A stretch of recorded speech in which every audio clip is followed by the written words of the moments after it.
지난주에 2주 제게 오늘이랑 다음 주가 제 마지막이에요. 드디어 무슨 주제를 가지고 이야기를 나눌까 했을 때 여러분에게 궁금한 걸 좀 알려달라고 했어요. 그럼 여러분들이 얘기해줬고 취합을 하니까 크게 한 3가지 파트로 결론이 났는데요. 직장 뭐 하고 살지 부분의 파트, 소명 이런 부분이 있고요. 또 하나는 돈, 경제 부분에 대한 거, 또 하나는 누구랑 살지, 연애, 결혼 파트가 있어요. 소명이랑 직업 이런 이야기는 신요세 목사님도 많이 할 것 같으니까요. 제가 오늘은 돈 얘기하고 다음 주는 결혼 연애 이야기 하려 합니다. 자, 여러분 난 돈 싫다 하는 사람 있나요? 난 돈을 싫어한다. 아마 없을 겁니다. 그 싫어하면 저 주세요. 저 좋아해요. 네, 저 좋아합니다. 돈을 좋아하지 않는 사람은 없을 겁니다. 저희 집 4살짜리에도 세뱃돈으로 10,000원 주고 50,000원 주면 알아요. 50,000원짜리가 가치가 크다는 걸 그냥 알아요. 형은 기가 막히게 알고 그거 가지고 막 엄마한테 간 거 다 달라고 막 맨날 하고 있어요. 우린 자본주의 속에서 살아요. 돈만큼 유용한 것도 없죠. 돈이 있으면 원하는 걸 사기도 합니다. 원하는 걸 살 뿐만 아니라 미래의 가능성도 사는 것 같아요. 우리 아이는 그 돈으로 미래의 닌텐도를 이미 산 것처럼 살아요. 마치 돈이 있으면 행복을 살 수 있는 것처럼 삽니다. 그래서 서점에 가보면 베스트셀러 코너에 가보면 대부분 경제 관련 서적이에요. AI가 저에게 항상 알라딘이나 이런 이제 도서관이나 뭐 보면 맞춤 서비스를 해줘요. 30대 남성들이 제일 많이 읽는 책 죄다 경제 서적이에요. 경제, 주식, 투자 이야기를 많이 이야기하죠. 자, 그렇다면 오늘의 질문이에요. 예수님을 믿는 사람들은 돈을 어떻게 대해야 할까요? 예수님을 믿는 사람에게 돈은 어떤 존재일까? 저에게는요 2명의 멘토 목사님이 계셔요. 제 인생에 큰 영향을 주고 있고 뭐 지금도 가끔 보고 하는 분들인데, 한 분은요 그 2분의 근데 물질관이 굉장히 좀 달라요. 한 목사님은요 젊었을 때 대단한 사업가였는데, 한국에 내노라는 손꼽히는 사업가였는데 정말로 큰 방탕과 이렇게 살다가 하나님께 회심하고 결단한 게 통장을 갖지 않기로 결단을 했어요. 그러면서 모든 것을 버리고 이제 평생 그렇게 사시는 목사님이세요. 지금도 참으로 청렴하고 청빈으로 사는 모습을 보이고 있습니다. 또 한 명의 목사님은요 재벌 2세예요. 재벌 2세 같다가 아니라 실제 재벌 2세예요. 그분이 운영하는 기업의 홈페이지 들어가면 대표이사 옆에 있어요. 오너예요. 한마디로 진짜 부자예요. 그분은 아버지께 그 기업을 물려받을 때 처음에는 다 사회 환원해야 되나 하는 고민 속에서 그것이 아니라 부자는 어떻게 살아야 될까, 그 좋은 기업이 어떻게 진행해야 될까를 고민하면서 청부로 살아가요. 자, 둘 다 제가 되게 존경하는 모습의 목사님이세요. 앞에 있는 목사님은 청빈, 굉장히 검소하고 굉장히 거의 뭐 무소유의 삶을 사는 것과 같은 모습을 보이고, 뒤에 있는 목사님은 뭐 그분이 뭐 사치하고 있진 않지만 재벌 2세라는 이름에서 보여지듯이 굉장히 플렉스 같아 보이잖아요. 뭐 플렉스하게 살진 않으시지만 굉장히 부자의 모습으로 살아가고 있어요. 자, 그럼 여러분에게 질문해 볼 수 있어요. 누가 성경적인 것 같아요? 여러분의 마음에는 누가 성경적인 것 같고, 그런데 진짜는 누가 되고 싶으세요? 라는 질문을 해볼 수 있어요. 자, 여러분이라면 어떤 길을 택할까요? 앞에 있는 다 버리고 하는 청빈의 길을 가나요? 아니면 후자에 나오시는 재벌 2세와 목사님과 같은 부자의 길을 가고 싶으신가요? 성경은 여기에 대해서 뭐라고 이야기할까요? 먼저 디모데전서 6장 10절은 이렇게 이야기해. 앞에 부분만 볼게요. 돈을 사랑함이 일만하게 뿌리가 되나니 쭉쭉쭉쭉쭉. 돈이 나쁘구나 라고 이야기하고 있어요. 자, 마태복음 19장 24절도 이런 이야기를 하네요. 낙타가 바늘기로 들어가는 것이 부자가 하나님 나라에 들어가는 것보다 쉬우니라. 이 뭐야, 부자는 나쁘다는 건가? 또 이 외에도 누가복음에 어리석은 농부의 비유가 있어요. 어리석은 농부가 더 많이 벌어서 더 큰 창고 짓고 더 많이 벌고 더 창고 짓고 더 창고 짓는데 하나님이 너 일로 와 했더니 죽었다 하면서 어리석은 농부의 비유를 하세요. 또한 부자와 거지 나사로 이야기를 하면서 부자가 나사로에게 하나도 주지 않았는데 죽으니까 지옥에 가 있고, 나사로는 아브라함 옆에 있어서 물 한 방울 달라 했더니 주지 않았던 그런 모습의 비참한 모습을 보여줘요. 성경에서는요 부에 대해서 부정적인 모습을 분명히 말하고 있어요. 우상 숭배의 대상이 되는 요인도 부예요. 바알과 맘몬이라는 신 자체가 하나님으로부터 멀어지게 하는 가장 큰 유혹 축적하는 대상이 바로 돈, 물질이라는 거예요. 그리고 또 부를 많이 축적한 사람 보고 성경에서는 저 사람들이 불공정 거래로 부당하게 저런 많은 이득을 얻었구나 라고 평가하고 비난하기도 합니다. 자, 그럼 여기까지 이야기를 들으면 예수님만 봐도 부자 청년이 왔을 때 다 버리고 다 가난한 자에게 나눠주고 나를 따르라 했으니까, 야, 우리는 싹 다 버리고 예수님만 쫓아야 되나? 싹 다 알거지가 돼서 예수님을 쫓는 것이 맞는가? 라는 질문을 할 수 있어요. 이게 맞는 걸까요? 아니에요. 이거는 절반만 맞아요. 성경에는요, 똑같이 반대되는 이야기가 또 나옵니다. 신명기 28장 2절과 6절의 말씀이 있어요. 참고로 저희 아버지가 제일 좋아하는 말씀인데 2절에서 6절까지 말씀을 같이 한번 읽어볼게요. 시작. 내가 내 하나님 여호와의 말씀을 청종하면 이 모든 복이 내게 임하여 내게 이르니니 성읍에서도 복을 받고 들에서도 복을 받을 것이며 내 몸의 자녀와 내 토지의 소산과 내 짐승의 새끼와 양의 새끼가 복을 받을 것이며 내 광주리와 떡 반죽 그릇이 복을 받을 것이며 내가 들어와도 복을 받고 나가도 복을 받을 것이니라. 아멘. 여기서 말하는 복이 뭐예요? 물질이에요. 돈이에요. 풍요로워지는 거예요. 아브라함도 하나님의 말씀을 듣고 창대케 되었어요. 그 창대하게 되는 게 뭐예요? 마음만 창대한 거예요? 아니에요. 실제로 재물이 많아졌어요. 부유해졌어요. 당시 고대 근동의 거부가 됐어요. 하나님의 풍성함을 받았어요. 야곱은 어땠어요? 열심히 삼촌 집에서 노동을 했어요. 열심히 성실하게 일을 했어요. 그 결과 부자가 됐어요. 성경은요, 부를 하나님의 축복이며 하나님의 선물이라고 이야기하고 또 노동의 열매의 선물이라고 이야기합니다. 그래서 성경의 한쪽에는 어떤 메타포가 있느냐, 열심히 하나님이 허락하신 그 부자들은 그 부를 가지고 가난한 자들에게 잘 나누고 하나님께 잘 쓰면 또 하나님이 채워주세요. 더 큰 부자가 된다라는 이야기, 부를 긍정적으로 바라보는 관점이 또한 있어요. 어떠세요? 매력적이죠. 성경에는요, 분명한 것은 둘 다 있다는 건데 아무래도 자본주의를 사는 우리의 입장에서는 사실 후자가 마음에 들어요. 저도 이 떡반죽 그릇이 부자가 되는 걸 좋아해요. 저도 여기에 굉장히 매력을 느껴요. 그런데 만약 이것만 있다고 생각하면 조금 아쉬움이 생겨요. 요한일서 3장 1절 12절에 이런 말씀이 있어요. 한번 같이 읽어보실게요. 요한복음서 3장 1절 12절이 요한 3서 1장 12절이에요. 같이 읽겠습니다. 시작. 사랑하는 자여, 내 영혼이 잘됨 같이 내가 범사에 잘되고 강건하기를 내가 간구하노라.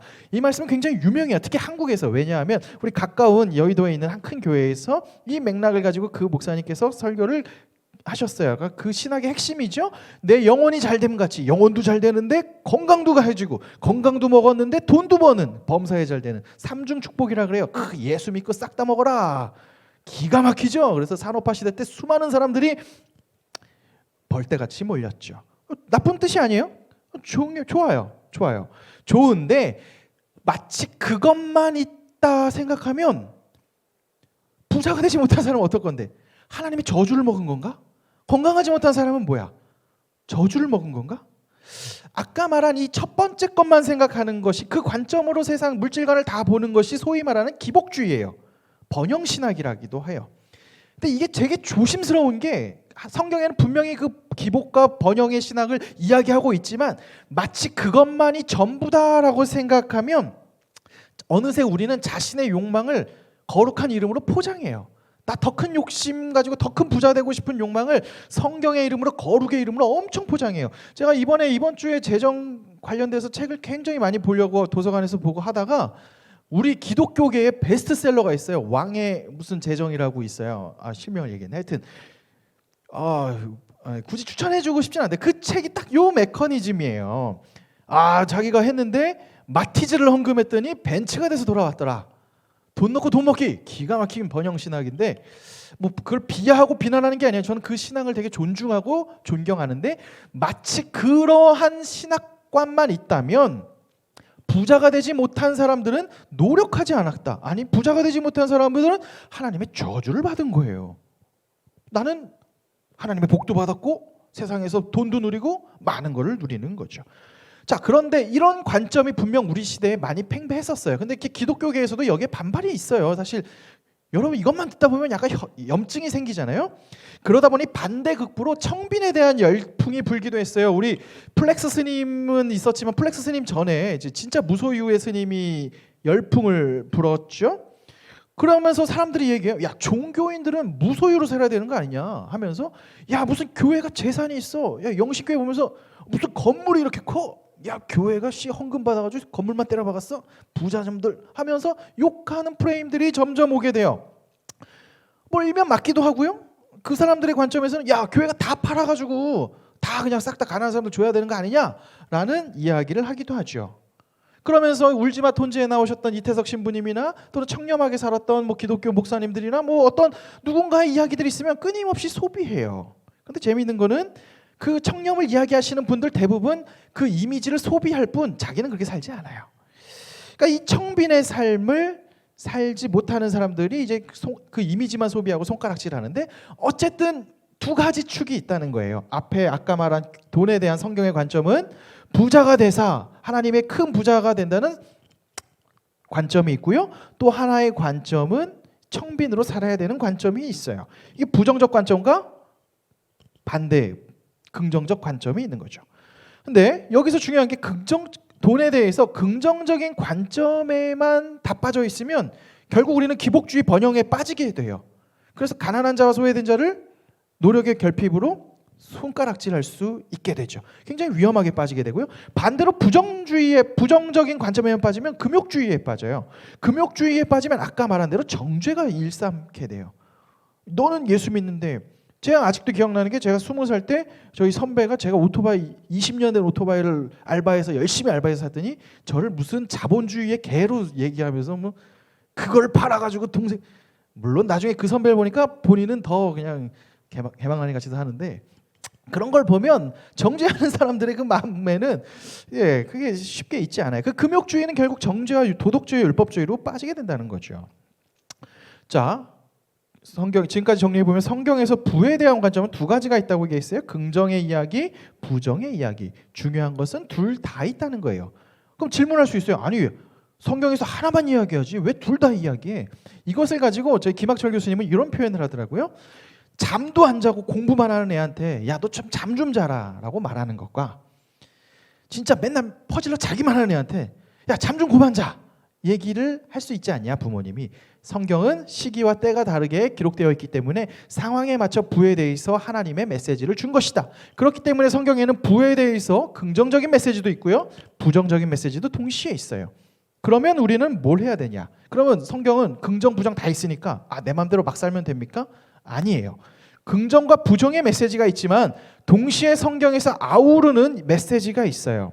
바로 돈에 대한 메시지, 큰 정신 두 가지인데요. 첫 번째 돈에 대한 가장 큰 정신은요, 부의 주인은 하나님이시라는 거예요.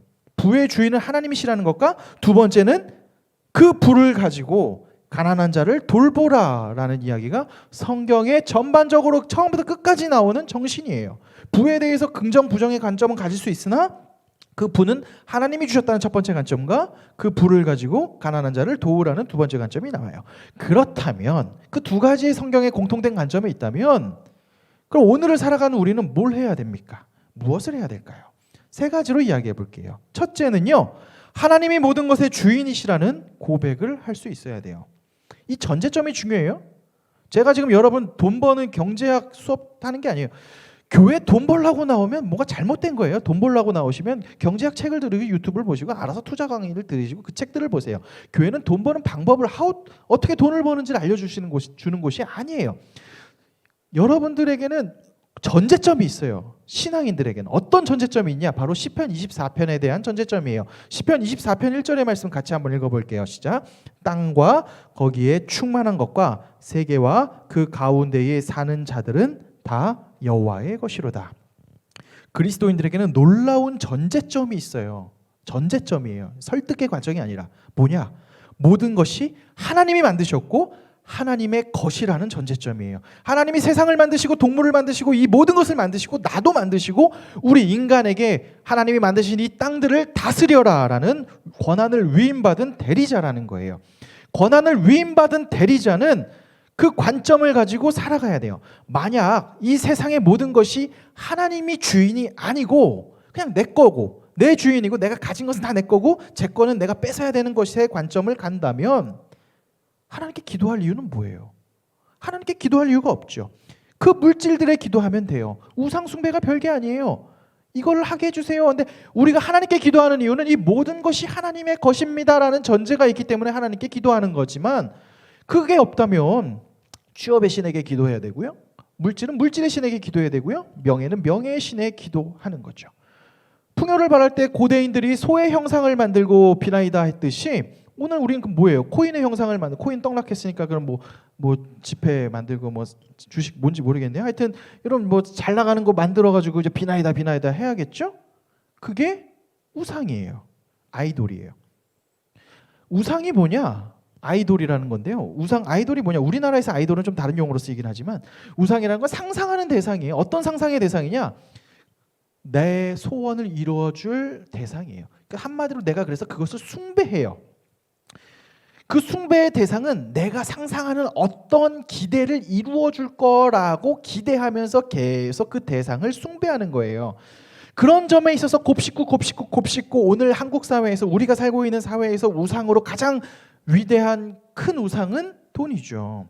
왜냐하면 우린 돈만 있으면 모든 걸 할 수 있다고 확신하고 살아요. 돈이 있으면 지금 다니는 회사도 재빨리 때리치고 내가 하고 싶은 거 할 수 있다고 생각해요. 그래서 빠른 퇴직을 원하죠. 또 돈이 있으면 결혼할 것 같다라고 생각해요. 실제로 집을 살 수 있고 뭐 등등등 할 수 있을 거라고 생각하죠. 또 돈이 있으면 내가 자녀를 많이 낳을 수 있을 거다 생각하기도 해요. 그리고 돈이 있으면 자녀를 폼나게 양육할 수도 있을 것 같고 이 세상도 폼나게 살 수 있을 것이라고 상상해요. 일면 틀리지도 않았어요. 돈은 우리 세계에서 위치제의 역할을 해요. 남들보다 나의 우월감을 드러내는 역할을 하죠. 마치 옛날에 소나타가 대단했는데 BMW, 포르쉐 뭐 이런 게 있다면 지금은 포르쉐 이런 걸 타줘야 되지 뭐 이런 것처럼 앞으로도 뭘 타야 될지 모르겠어요. 뭐 벤틀리 타고 뭐 나중에 날아다녀야 될 것 같아. 그러니까 더 하여튼 비싼 거, 더 남들이 못하는 그거를 하는 거. 그 위치제의 역할을 돈이 해줘요. 그렇기 때문에 우리는 그 돈을 끊임없이 갈망하고 돈을 우상화해요. 왜냐하면 그것만 있으면 내가 위치제로서 올라가서 인정받고 인스타에서 좋아요 많이 받고 굉장히 대단한 사람처럼 보이고 많은 것을 얻을 수 있을 거라고 생각하죠. 그럼 여기서 우리는 진짜 물어봐야 돼요. 돈이 여러분에게 진짜 생명을 주는가? 진짜 나에게 원하는 것을 이루어주는 신인가 말이죠. 만약에 여러분 여기서 맞아, 돈이 내 걸 다 이루어주는 신이야 라고 하면 여기 있지 마세요. 가셔서 경제 투자 수업 들으시고 돈 많이 버세요. 수단과 방법 가리지 마시고 그렇게 사시면 됩니다. 근데 여기에 있는 이유는 뭐냐? 그게 아니라는 거죠. 그 신을 사랑하고 그 신을 위해서 사는 건데 그 돈이라는 신이 우리에게 생명을 준다는 게 될 수 없다는 걸 우리는 알아요. 돈은 모든 것의 수단은 될 수 있어도 수단과 과정은 될 수 있어도 결국 우리에게 생명을 줄 수는 없어요. 돈이 여러분에게 멋진 집과 아파트를 사줄 수는 있어요. 그런데 그것이 아름다운 가정을 줄 수는 없어요. 돈이 멋진 침대를 사게 할 수는 있지만 숙면을 취하게 할 수는 없어요. 돈으로 최고급 병원까지 갈 수는 있겠지만 그것이 여러분에게 정말 풍성한 생명을 줄 수는 없습니다. 성경은 말해요. 생명을 주시는 분은 오직 하나님이라고. 그 하나님이 모든 것의 주인이시고 생사화복을 주관하고 물질도 허락하시는 분이라고 말하는 거죠. 그래서 이게 기독교인의 첫 번째 물질 간의 전제점이에요. 하나님이 주인이시구나. 하나님이 세상의 주인이시라는 관점을 가지면 돈이 신이 아니구나. 하나님만이 참된 신이구나라는 관점을 갖는 거예요. 자, 이런 관점을 가지면 두 번째 자연스럽게 나오게 되는 정신이 있어요. 바로 청지기의 정신이 생깁니다. 아까 첫 번째 말했지만 하나님이 세상을 만드시고 모든 것에 하나님이 주인이신데 그 하나님이 사람을 만드시고 사람에게 위임하셨다 그랬어요. 대리로 맡겼다 그랬잖아요. 그 정신이 청지기 정신이에요. 청지기는 뭐냐? 누가복음서 12장에 이런 비유가 나와요. 12장 42절에 주께서 이르시되 지혜 있고 진실한 청지기가 되어 주인에게 그 집 종들을 맡을 때에 따라 양식을 나눠줄 자가 누구냐 하면서 쭉 이야기를 해요. 그러니까 청지기로 주인의 재물을 대신 쓰는 자들이 있는데 어떤 청지기들은 주인이 늦게 올 거라고 생각해서 흥청망청 놀고 먹고 자신들의 쾌락을 위해서 쓰다가 주인이 나타나기도 해요. 또 누구는 성실하게 일하다 와요. 결국 그 비유에서 핵심은 그 끝에 주인이 나타나는데 물어본다는 거예요. 야, 너 뭐 했어? 라고 벌 줘요. 못한 자들에게 벌 주고 잘한 자에게 칭찬하세요. 성경은 이게 청지기 정신의 핵심이에요. 많이 맡은 자에게 물어본다는 거예요. 적게 맡겨진 자에겐 적게 물어볼 것이고 많이 맡겨진 자에겐 많은 것을 물어본다는 것이에요. 자, 여러분의 상황을 생각해 보세요. 여러분에게 하나님이 다양한 은사와 재물을 주셨어요. 그리고 여러분 각자에게 어쩌면 그 재능과 은사와 시기 때와 맞고 어쩌면 어렸을 때부터의 교육, 부모님으로부터 물려받은 유산, 뭐 여러 가지 운빨 등등등등을 통해서 누군가는 여기서 수많은 재화를 누리고 재물을 누리고 준재벌급으로, 아니 뭐 재벌이 될 수도 있고요. 이런 큰 부를 누릴 수 있는 사람이 있을 거예요. 또 누군가는 그게 누리지 못할 사람도 있겠죠. 그게 다 여러분의 능력으로만 된 건가요? 누군가는 좋은 교육을 받았고 고연봉을 받고 능력을 받을 수 있고 좋은 부모님을 만났을 수도 있고.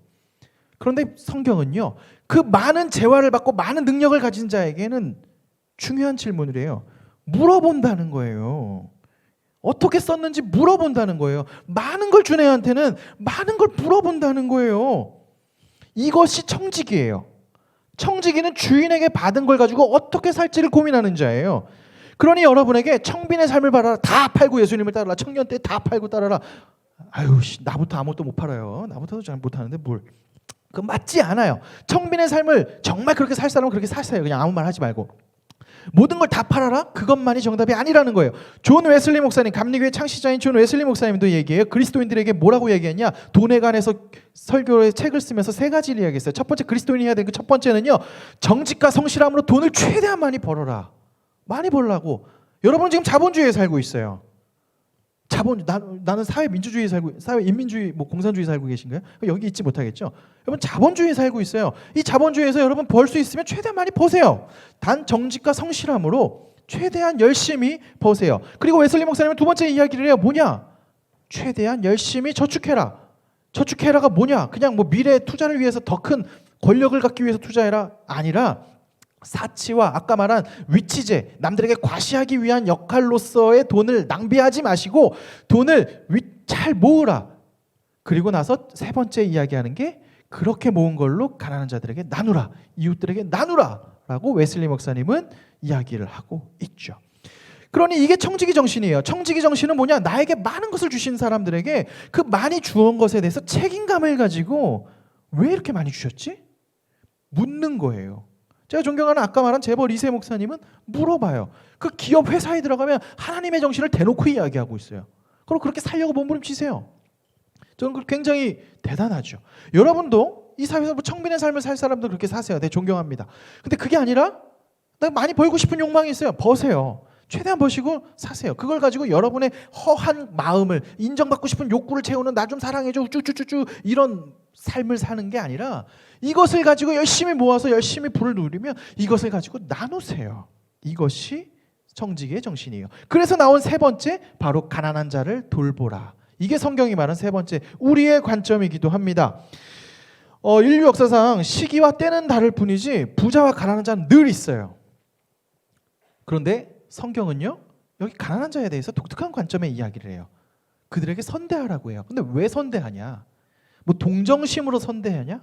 아니면 사회가 잘 유지될 수 있게, 사회 유지 측면에서 왜 부자가 사회에게 자원을 더 풀어야, 포드가 더 돈을 옛날에 벌었듯이 노동자에게 임금을 줘야 살 소비자가 생기니까 그렇게 해라? 아니에요. 성경의 관점은 독특해요. 하나님이 정의시라는 거예요. 하나님이 정의의 하나님이시고 그 하나님이 사람을 내 형상대로 만들었는데 네 형제들이 굶어 죽는 것을 나는 원치 않는다 하면서 정의의 하나님을 이야기하세요. 제가 하나님은 구약에서 끊임없이 고아와 과부에게 선대하라 그래요. 가장 가난한 자들에게 베풀라 그래요. 옷을 전당 잡히면 돌려주라고 하고요.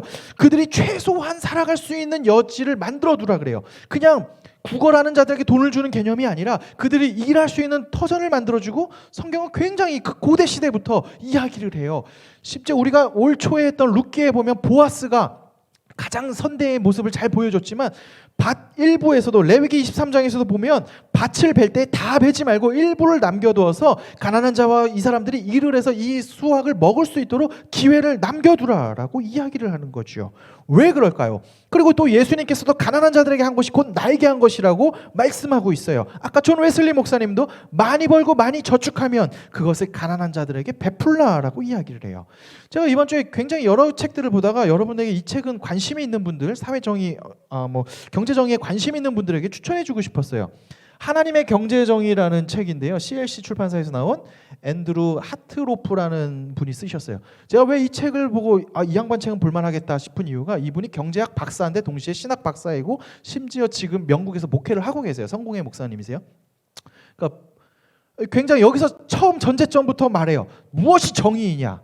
상대주의적 정의 이야기하는 게 아니에요. 뭐 얄팍한 동정심, 뭐 자본의 더 선순환 이런 정의 이야기를 하는 게 아니에요. 자본가 입장에서 또 노동자 입장에서의 정의를 이야기하는 것이 아니라 하나님이 정의시다라고 이야기하면서 그 정의를 어떻게 풀어갈 것인가 경제 정의를 이야기하고 있어요. 혹시 여러분들이 경제 쪽으로 더 큰 관심이 있으신 분들이 있다면 이 책을 한번 읽길 바래요.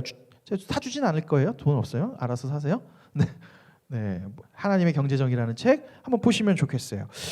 자, 이렇게 하는 것을 구체적으로 그럼 어떻게 하느냐? 어떻게 할 수 있는가? 저는 사실은 이 교회 공동체가 그것을 훈련하는 터라고 확신합니다. 교회 공동체는요, 많은 자들을 위해서 재물이 흘러가요. 특별히 예수님과 함께 믿는 형제 자매 중에 가난으로 인해서 고통받는 자가 있다면 요한 1서 3장에서도 말하듯이 구체적인 사랑, 실제적으로 그들이 지금 먹을 것이 없는데 그냥 기도할 게 이게 아니라 먹을 것을 사주라고 성경은 이야기하고 있어요. 같은 교회 공동체에서 어려운 자들이 있다면 서로 도와주는 파이프 역할을 해줘요. 그런데 그냥 도와주면 권력관계가 생겨요. 내가 얘한테 100원을 주잖아요. 100원씩 계속 주면 얘는 내 꼬봉이 돼요. 원하든 원치 않든 내 눈치를 봐요. 교회는 그 중간에 권력관계가 생기지 않게 교회를 통해서 그래서 줘요. 누가 준지 모르게 하는 거.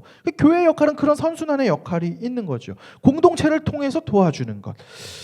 자, 이것들이 우리가 할 수 있는 가난의 역할들이고 이것은 가난한 자들을 도울 수 있는 역할들이고 구체적인 사례들은 여러분들이 실제로 할 수 있겠죠. 예를 들어서 우리 지금 바깥에 붙어있는 사랑의 성탄 박스가 있어요. 한 구자에 3만 원이에요. 그럼 누구에게 줘요? 그 우리 교회에서 누군가에게 아무개에게 정해놓고 주는 게 아니에요. 여기 신길복지단체랑 연결해서 거기서 알아서 필요한 자들, 복지에 가장 필요한 사람들한테 주세요. 그럼 주면 그 사람들 교회 나오라고요? 아니요, 그냥 흘려보내는 거예요. 흘려보내는 거죠. 교회는 그 역할을 하는 것이고 여러분들 거기에 작은 동참을 하시는 거겠죠. 이것 말고도 할 수 있는 일은 굉장히 많아요.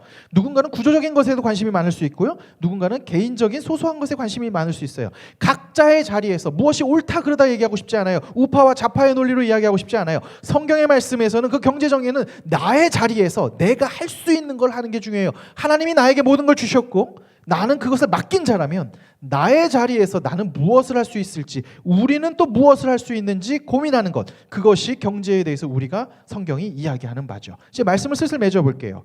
지금 저와 여러분은요, 대한민국이라는 선진국가에서 태어났어요. 뭐 최근에 중진국에서 이제 선진국에 올라가게 됐죠. 뭐 우리가 미국 맨날 뭐 북유럽 옛날에 막 얘기하면 부족하다고 얘기해요. 근데 절대 아프리카랑 비교하지는 않더라고요. 부룬디랑 우리나라를 비교하지는 않더라고요. 적도 가나 기니 뭐 여기랑 비교하진 않아요. 신기하죠? 소말리아랑 비교하진 않잖아요. 지금 우리 굉장히 사실 이 지구촌에서 굉장히 상위에 살고 있어요. 상대적 빈곤에 대해서 고민하고 있지 절대적 빈곤을 나름 끝낸 상황 속에서 살고 있어요. 이걸 인정해야 돼요. 그리고 자본주의에서 살고 있고요. 빈부격차가 여전히 큰 나라에서 살고 있어요. 인정해야 돼요. 인정하세요. 이걸 다 깨부시고 망국의 노동자에 단결하라. 아유, 저는 절대 반대입니다. 그럼 맞지 않아요. 지금 여기 있는 상황을 인정하세요. 뭘 해야 되냐? 다만 이 자본주의에 살고 있기 때문에 돈이 우상이 되는 것을 그리스도인이라면 경계하세요. 저도 마찬가지고 여러분도 마찬가지로 그것을 경계하세요. 무조건 다 버려라. 이것도 맞지 않아요. 무조건 많이 모아라. 이것도 아니에요. 돈이 우상이 되는 걸 경계해요. 어려워요. 진짜 어려워요. 돈으로 여러분의 즐거움을 위해서 쓴다? 그게 나빠요? 아니에요. 쓰세요. 아니 나 화장품 좋은 거 나와서 쓰고 싶어. 쓰세요. 아이패드 나와서 쓰고 싶어. 쓰세요. 필요한 거 하세요. 돈 벌어서 내 돈 벌어서 해주고 싶은 거, 사고 싶은 거, 먹고 싶은 거, 떡볶이 먹고 싶다고 먹으세요. 막 지질이 궁상 떨면서 막 하지 마시고 하세요. 다만 소비 자체가 목적이 되는 것을 경계하세요. 그리고 무엇보다 위치제로서 돈을 활용하려는 마음을 좀 내려놓으세요. 이 자본주의는 필연적으로 여러분에게 돈이 여러분의 위치를 증명하는 위치제로서 증명할 수 있게끔 해요. 자동차가 앞으로 그럴 것이고요. 집을 어디서 사느냐가 마치 그럴 것이고요. 여러분 자녀를 어느 학원에 보내고 어느 학교에 보내냐 뭐 등등이 여러분의 위치제가 끊임없이 될 거예요. 그것을 경계하라는 거예요. 돈은 그런 데 쓰는 여러분의 위치, 욕망을 드러내는 곳으로 쓰라는 것이 아니에요. 그러면 돈이 목적이 되고 돈을 섬기게 돼요. 그리스도인들은 돈을 목적으로 벌고 섬기는 자들이 아니에요. 우상이 되어서는 안 됩니다. 그러기 위해서는 꼭 기억해야 되는 것은 돈은 하나님이 맡겨주신 도구일 뿐이다. 그리고 하나님이 나에게 맡겨주신 수단일 뿐이다. 라고 기억해야 돼요. 기억해도 안 돼요. 저도 안 돼요. 저 돈에 엄청 집착해요. 엄청 모아요. 쇼미더머니 막 치고 싶어요. 근데 안 돼요. 노력하고 사는 거겠죠. 여러분도 질문해야 돼요. 솔직하게 직면하시고 질문하세요. 쟤는 어떻게 살더라? 이딴 소리 하지 마세요. 너는 어떨 건데? 네 월급 너 어떻게 쓰는데? 월급 받아서 너 어디다 다 쓰냐? 너 그 월급 받아서 기부는 좀 하냐? 헌금은 하냐? 너 월급 받아서 다 어디다 쓰는데? 남들은 쟤는 저렇게 막 남 얘기하지 마세요. 여러분은 어떤데요? 이 굉장히 솔직한 진짜 질문이에요. 무엇을 위해서 돈을 법니까? 그리고 그 돈으로 무엇을 하기 원해요? 남들보다 더 큰 우월감을 인정받기 위해서 돈을 버십니까? 더 비싸고 희귀한 사치품으로 여러분의 위치를 인정받고 싶어서 계속 하십니까? 지혜자는 이야기합니다. 이 길은 다 헛되고 헛되니 모든 것이 헛되다고 말이죠. 이미 세상을 살았던 압도적인 부를 누렸던 자들, 또 지혜자들은 동일하게 이야기해요. 부의 과신은 헛되다. 왜? 우리의 삶은 굉장히 짧아요. 굉장히 짧은 인생을 살지만 생명을 주시는 분, 그리고 지금 여러분에게 능력과 물질을 허락하신 분이 하나님이시라는 것을 기억하세요. 그렇게 되면 하나님이 여러분에게 허락한 자원과 재능과 물질에 대해서 질문하게 됩니다. 우리는 그것을 맡은 청지기예요. 하나님이 많이 맡겨진 자에게는, 많이 맡은 자에게는 많은 것을 물어볼 것이고요. 어떻게 사용할지, 무엇을 위해서 돈을 벌어야 할지 생각하시고 고민하시고요. 함께 나눠보세요. 그리고 하나님께 함께 기도하고 질문해 보실 때 하나님은 정답을 줍니다. 돈에 대해서 이렇게 A, B, C, D 그런 거에 휘둘리지 마시고요. 기본 정신을 가지시고 여러분의 지금의 상황을 인정하시고 번 수익들로 기쁘게 누리시고, 그런데 거기에서 하나님이 무엇을 원하실까를 질문하는 때, 그래서 그걸 통해서 가난한 자와 소외된 자에게 나는 어떤 것을 할 수 있을지를 고민하게 될 때, 그리고 그 재물을 통해 땅끝까지 복음이 증거되는 역할로 어떻게 사용될지를 질문할 때 하나님은 여러분이 맡겨진 청지기 역할을 충분히 잘하고 있다 이야기할 겁니다. 이것이 그리스도인들이 가져야 할 재정의 원칙일 겁니다. 그러니 여기에 뭘 하면 돈을 많이 벌다더라, 교회에서 그런 것들 바라지 마세요. 돈이 우상인 거예요. 우상이 되지 마시고 하나님이 우리에게 모든 것을 주신 것임을 기억하며 나아가는 저와 여러분 되시길 주님의 이름으로 축원합니다.